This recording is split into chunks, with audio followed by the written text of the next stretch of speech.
Hey everybody, welcome back to my channel. This is Abby with Abby Reviews. And this is going to, okay, well, let's start again. New show alert. I say, new show alert. So there's a new show in town, and it's called The Real Friends of WeHo. And this is Chasing LA on MTV. We just gonna be honest and real about what this is.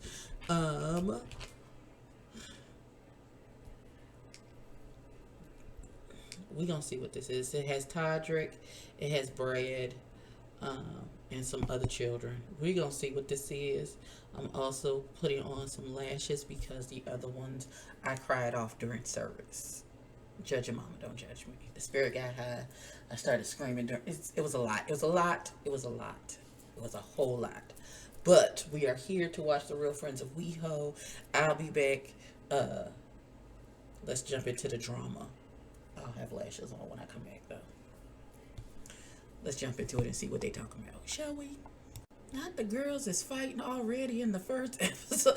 Not you didn't want to come to the party. Not you didn't want to come to the party, honey. Ooh, this a lot already. And why I feel like Todrick ain't gonna be the one causing most of the drama. Ooh, God, okay. All right. All I know is Todrick. I know Todrick. I know Brad. The other gentlemen, never seen them or heard of them a day in my life. But that doesn't mean anything because I'm somebody's meatball. So I don't know. I don't know. We're going to see one's a CEO and entrepreneur. One is a super host. I guess he hosts a lot of things. And then one young man is a social media influencer, and I don't know what the other baby does. And I don't know nobody's names but Brad and Todrick. There's a baby named James. He's, I think, the super host, but I can't be. Don't correct me in the comments if I'm wrong. I'll correct myself if I'm wrong. Uh, there's some more babies, but I don't. Listen. I'm gonna figure it out. I'm gonna get all the babies' names right eventually. If they don't get on my nerves. Okay, let's go back to this and me putting on this other lash, Jesus, because I got other content that I gotta. This the whole thing. Okay, let's go. Okay, so I'm gonna do this in small bites because y'all know my memory is shit. All right, so we start with Brad, and Brad is still with his husband Gary. And they've been together for 21 years. He's really settled in his life, so he's ready to shake it up with the new girlies. So we're gonna see it. He's still stylist extraordinaire. He's working. He still has a whole list of celebrity clients, including Demi Moore, Kaylee Cuoco, Rashida Jones, and a host of other bevy of beauties that he styles. Um, Apparently, he's been making turkey chili and using chicken and not telling his husband. He thinks that they don't grind turkey until Thanksgiving. You can find ground turkey 365 days of the year. I don't know. Maybe it's the fancy markets that they go to. Turkey is seasonal. I don't know. But we'll see. And we're meeting Curtis next. Curtis is a actor and a model. His name is Curtis Hamilton. I've never seen this baby. I'm sure when they give his credits, I'm gonna be like, oh, okay. But right now, no clue. All right, let's jump back in. Okay, the baby gave his credits. What he's been in. Surviving Compton. I think I saw Surviving. I may have seen it. I could have seen it. Straight out of Compton, did he mean? Not Surviving Compton. Is that what he meant? Maybe. I don't know. If he meant survive, I saw Straight Out of Compton. If he meant Surviving Compton, then I didn't see that. He was also on Insecure. Again, did not see it. I saw the first episode of Insecure, and Issa Rae made so many bad decisions. I barely made it to half of episode 2, and then I turned it off and didn't watch it again because I think it's not my demographic. Yeah, she's not speaking to me. I'm not one of her people. I don't think. So I can't. I don't know. I never got into the insecure train, and it left without me, and then it was over, and I was glad. So I don't care. Sorry. He also said he was in The Kings of Napa, another show which I did not. I did not jump onto that train. So I was correct when I said I have no idea who this baby is. But he's meeting Issa Rae for coffee. So let's see what this baby is talking about. Okay, so Curtis says that, he was doing this show so there's more representation, black representation. I'm going to say that again so it don't sound crazy. There's more black representation in the LGBTQIA community. And he's like, he just came out to his parents like a year ago, and he's just now told Issa that he's doing the show and he's coming out publicly. And he's played straight roles before.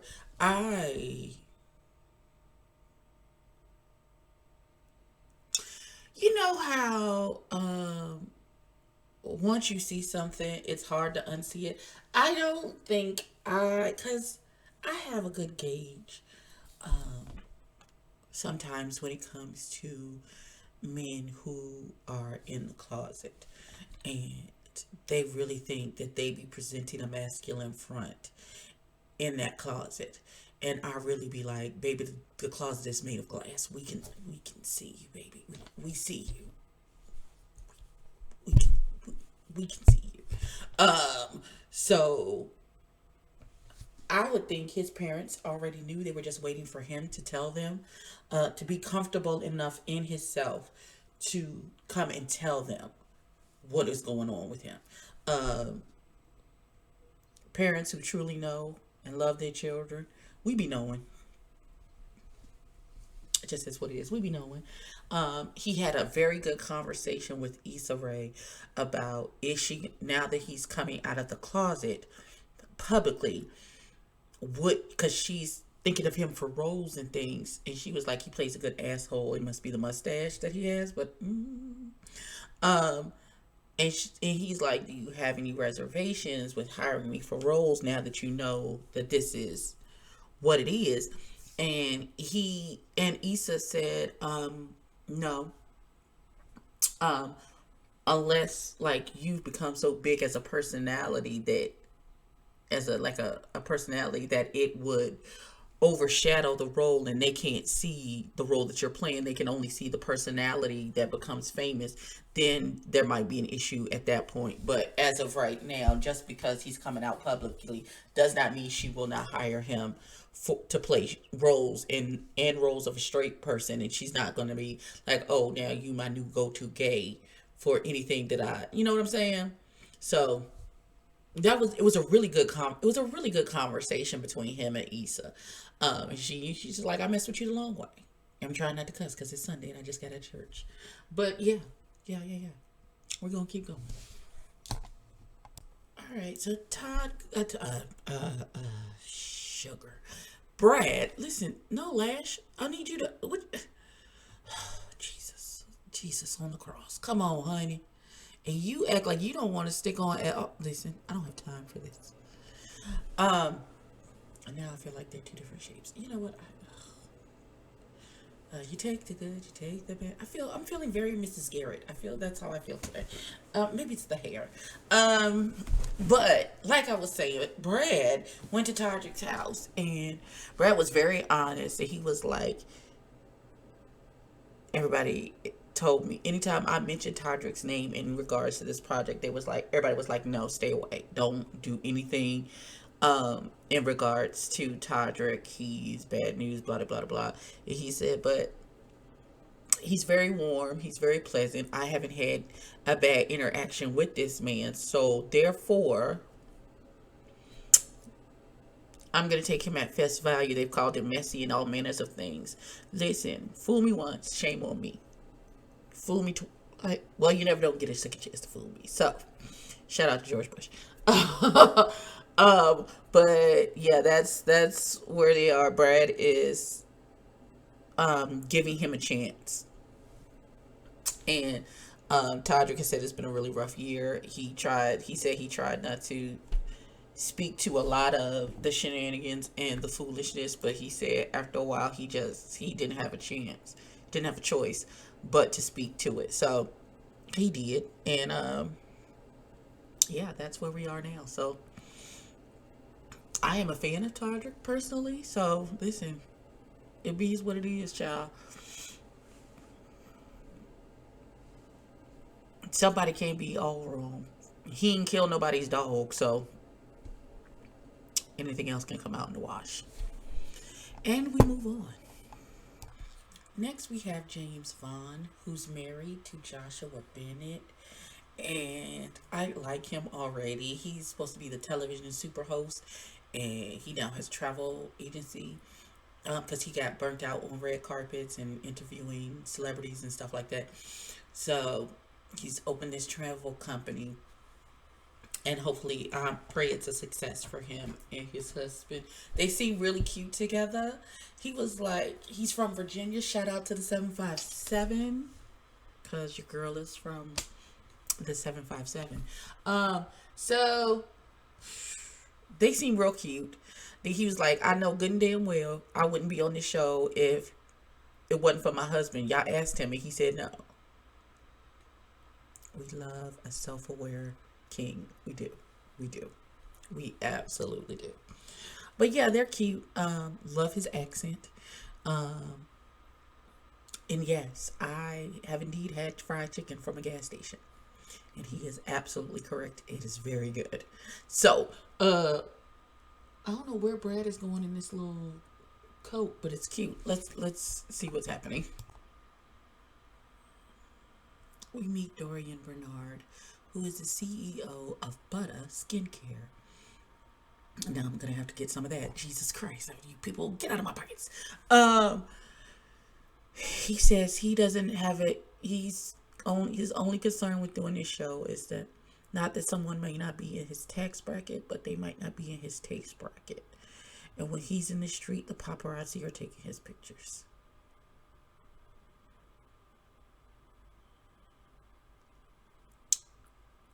Yeah, that's where we are with this gentleman. I don't something about him don't sizzle right in my spirit. I don't know what it is just yet. Maybe it's because I'm starving and I'm not in the best of mood. But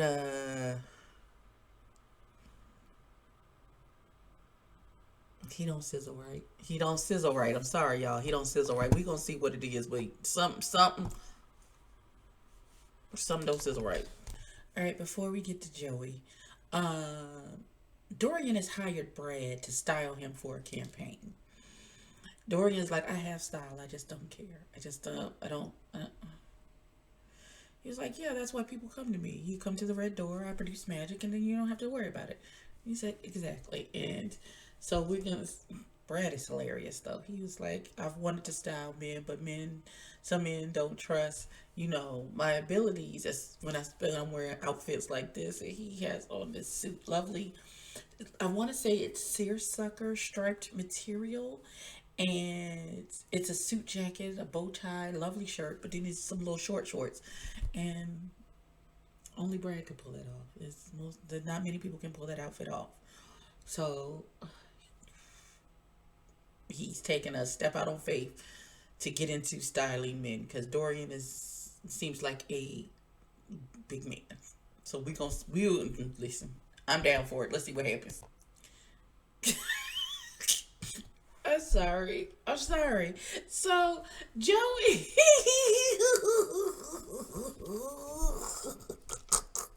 I'm sorry, I'm tickled. So we meet Joey, right? Joey's a super influencer. He's got the body, he's got the skin, all of those things, and he is at the gym, right? And so he's with the trainer, and he was like, "Oh, there's one more," and he was like, "Yeah, I think so." Here comes Todrick to the gym space, drinking a milkshake, eating a slice of pizza. Goals. Listen. Your auntie is not a small thing, and never have been, but not pizza and a milkshake to the gym appointment. tickled. You hear me? I am tickled. Not this damn Curtis trying to make me cry. Jesus Christ. So he meets with Dorian. They've known each other for this whole for a while, moving in the same circles in Black Hollywood. And Dorian thinks that Curtis is not as secure in himself as he is, so he hope he'll be okay. And then Dorian says, it's not even about me. And people saying things about me, it's more so about my family. And I don't want people saying saying crazy stuff to my mama, and for my mama to be upset. I just want her to be okay. I don't want people to be mean to my mama because I decided to come out of the closet. Oh, child. Not me finna tear up for him and his mama. I can't. It's too much.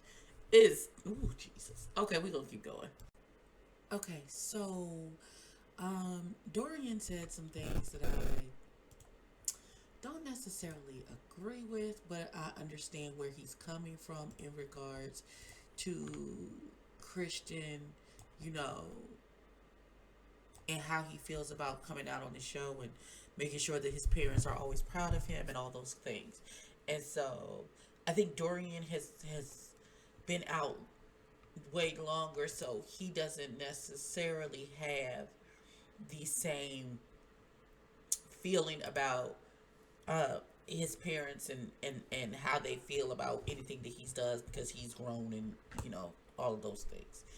And so it may have seemed kind of harsh, but I understood where he was coming from.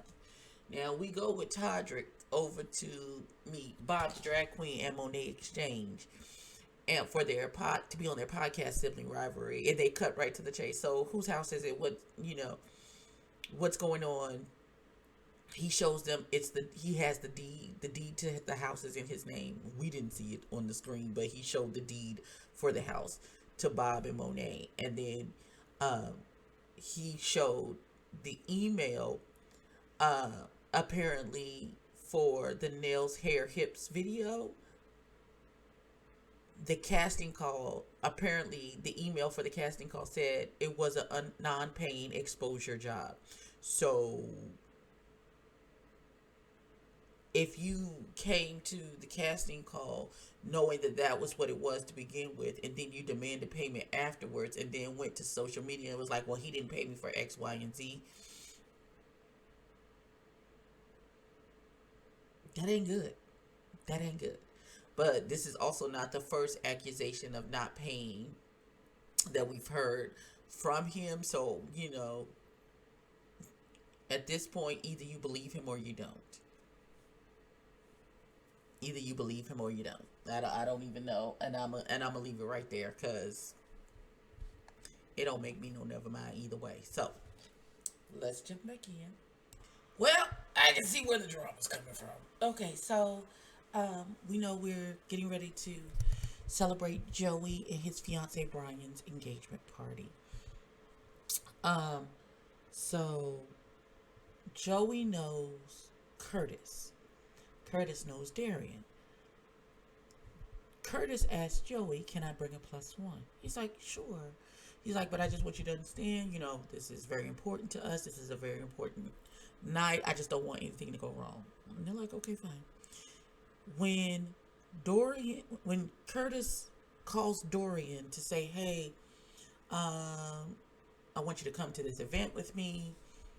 Blase Blue is for my friend Joey's engagement party. And he was like, and Dorian kind of had like a nice, nasty attitude about it. And then he was like, oh yeah, that guy. He's like, what does he do again for a living? And he's like, he's an influencer. And he was like, psh, okay, so he's unemployed. I'm sorry, beloved. You are aware that there are some influencers that double what you make as a CEO of your own company? Don't do that. Don't diminish what other people do for their work because you think you're above it or better than that. It's rude, it's condescending, and it makes us look at you like who wants to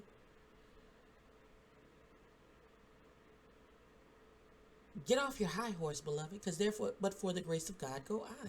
What you mean?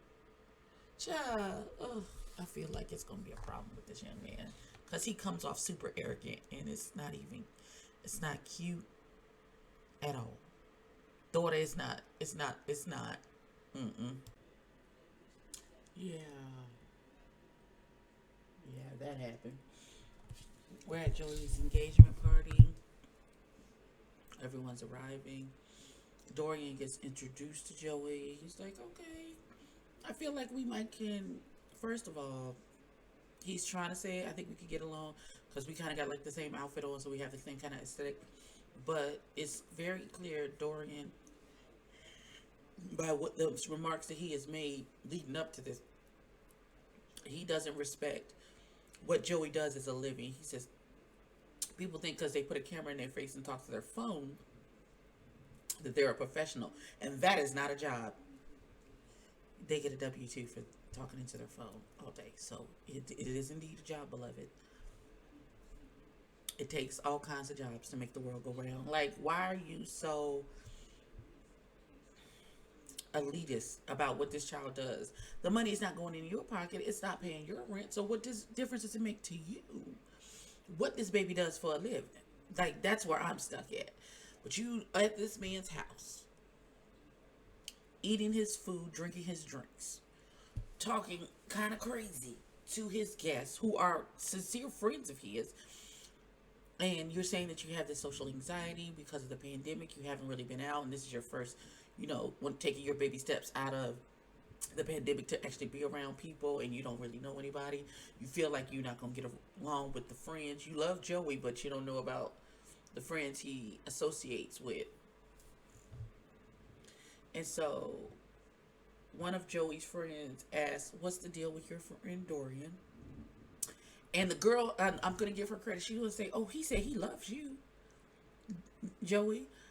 He just says he might not like some of the friends. And so him and Curtis go over to Dorian to have a conversation. And Dorian again, Curtis and Joey go to Dorian to have a conversation. Dorian then again reiterates about him having social anxiety and not being good around a lot of folks. Joey seems to be offended. I don't think it's what he's saying, it's how Dorian is saying it. I don't know. Dorian needs to get it under control because it looks like it's about to go left. Because at this point, Joey rightly said rightly so, this is my home. My friends are here. I'm celebrating my engagement. I don't really want to invoke bad energy in my home, and your energy is off. And so Dorian was like, "Well, I'll go. I don't have to fucking stay." Whoa, reel that back in. As a guest in someone's home, even if you have social anxiety, I know you got fucking home training. I know that. Black man, I know you got home training, and I know you know not to act this way as a guest in someone's home. So I don't know what's going on with you, but you need to get it together. But the episode ended right in the middle of the conversation to be continued. So we gonna table this until next week. But this already gonna be a mess. I can feel it. I can feel it coming. So I see y'all next week for the WeHo Children's. It's on MTV. It comes on right after RuPaul's Drag Place. If you made it this far, beloveds, like, comment, and subscribe, please. Thank you. And I'll catch you later for something else. Peace.